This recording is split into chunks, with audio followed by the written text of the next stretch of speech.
はいどうもしんです。本日もアークサバイバルアセンディットをやっていきます。本日はですね、センターリソースマップをお送りいたします。アークサバイバルアセンディット初の公式モッドマップとなりますセンターが実装されました。モッドマップ、比較的リソースは集めやすいマップとなっておりまして、センター比較的少し行けばリソースが見つかるマップとはなっております。ただ、センターに関しては、基本的に海中の方が資源が密集していて集めやすいマップとなっておりまして、ダンクル・オステウス君が活躍できるマップとなります。よければ以前、ダンクル・オステウス君の簡易トラップご紹介しておりますので、ぜひご活用いただければと思います。その上で、今回は比較的地表で集めやすいところをピックアップしてご紹介していこうかと思います。金属と水晶は比較的一緒にある場合が多いので、今回は金属と水晶まとめてご紹介していきます。その他、黒曜石、シリカ真珠、原油、蜂蜜、樹液、有機ポリマー、そしてリソースとは少し違うんですが、セメントが取れるビーバーダムの位置、最後に海中のおすすめのポイントをピックアップして3箇所ご紹介させていただきます。海中に関しては比較的どこにいてもあるんですが、特に複数のリソースがまとまってある場所をピックアップしておりますので、ぜひ最後までご覧いただければと思います。普段ですね、アークについてトラップ動画、建築動画、冒険動画、ニュース速報的な情報発信であったり、チュートリアル、アークストーリーなど、アークを楽しむコンテンツをご紹介しております。ちょっとでも面白かったよとか、役に立ったよとかございましたら、ぜひ高評価、チャンネル登録よろしくお願いいたします。では、本編、どうぞ。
続いて、樹液なんですが、樹液に関してはこのようにレッドウッド地帯一体ということになります。このようにレッドウッドの木に関してはアイテムとしてこちら樹液の蛇口というのを指すことができます。このように指していただいてインベントリー開いていただくとストレージ1個しかないんですが、ここに最大20個までスタックして溜まるということになります。時間を空ける必要はあるんですが、徐々に溜まっていくものになります。1列に関してはそれぞれ4箇所つけることが可能です。このように下にツリープラットフォームなどを置いていただくと回収が楽だと思います。定期的に回収が必要になりますので、収納箱とベッドを置いて、たまにファーストトラベルで来て、収納箱に直しておいて、後でまとめて輸送するというのが効率的かと思います。1本の木に対してツリープラットフォームは2列置くことが可能です。それと同じく樹液の蛇口も2列置くことが可能ですので、1本の木に対して最大8個まで蛇口をつけることができます。これがレッドウッドに生えている木の分作ることが可能です。ここで定期的に樹液を回収していただければと思います。続いて蜂蜜に関してなんですが、こちらも同じくレッドウッド一体ということになります。これに関してはレッドウッドの木に蜂の巣というのができますので、蜂の巣から採取していただくことができます。もしくは蜂の巣を壊すと女王蜂っていうのが出てきますので、そちらをテームしていただくと拠点に蜂の巣を置くことができます。レアフラワーで維持する必要があるんですが、そちらでも蜂蜜を作成いただくことは可能です。詳しくは以前女王蜂のトラップについての動画の方で詳しくご紹介しておりますのでご確認いただければと思います。続いてですが、有機ポリマーになります。こちらのペンギンから採取していただく必要が出てきます。ペンギンの出現場所はこちら。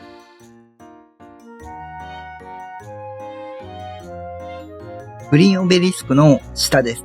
採取に関しては倒してになるんですが、倒すのはどちらでもいいんですが、採取に関してはペラゴルニスで採取していただくのが一番効率的になります。大人のペンギンちゃんよりは子供のペンギンちゃんの方が飛躍的にいっぱい取れます。それで有機ポリマーを貯めていただくということになるんですが、出現場所がこの場所だけなので、なかなか大変だったりします。補助的な部分です。極力ペラゴルニスで効率的に集めていただいた方がいいかと思います。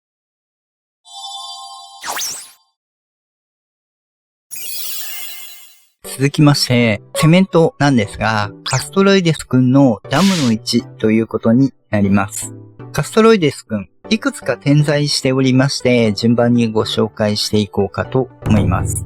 出現場所はこちら。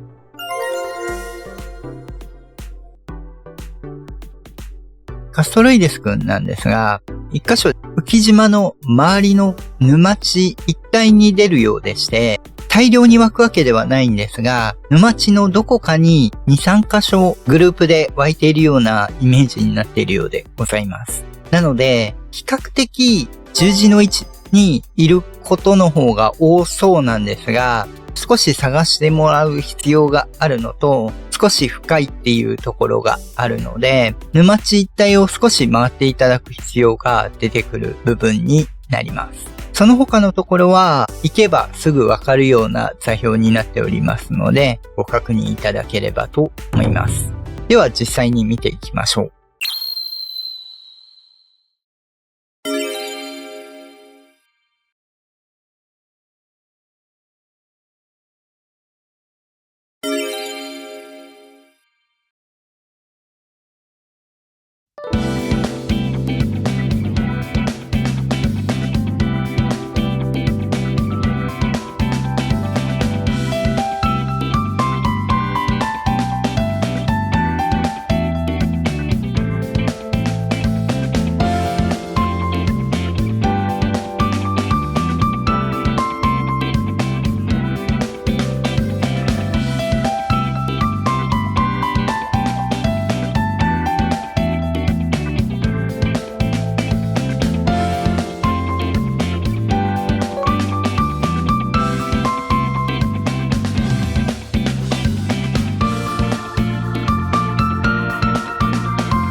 ではですね、最後、海になります。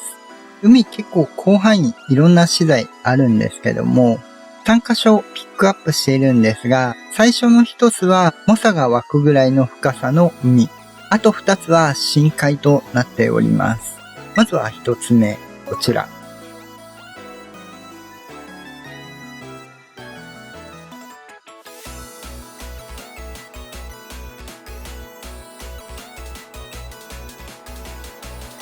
すぐ深海になるんですが、深海に行くまでの一つの台座ですね。ここに関しては、このように真珠がありまして、鉄があります。少し離れて、鉄とオイルの塊もあるので、比較的取りやすいかとは思います。海中結構まとまってあるんですが、ここだと真珠、オイル、鉄、まとめていけるので、なかなか取りやすいところかと思います。続いてこちら。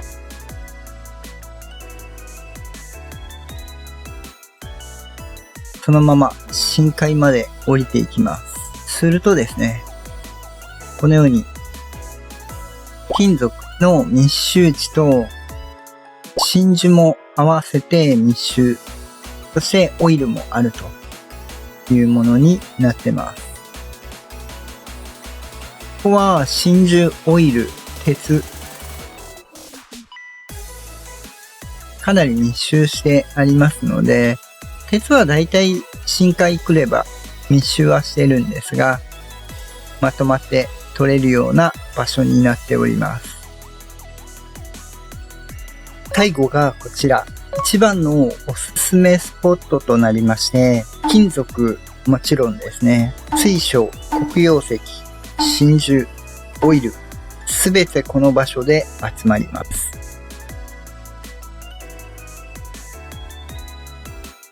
深海まで降りてきていただきますと、深海大体鉄とか真珠集まってるんですが、黒曜石もありまして、もちろん金属もあるんですが、結構広範囲にもなるんですけども、オイルがあって、真珠があって、水晶もあるという作りになっておりますので、結構奥まで行くとまだまだ広範囲にあるわけなんですけども、おそらく取りきれないところになってきますので、プレートも湧くんですけどね。かなりこの辺は取りきれないぐらい密集しておりますので、オイルもありますね。ダンクル・オステウス君、テイムすればで、ここまで来るのも一つかもしれません。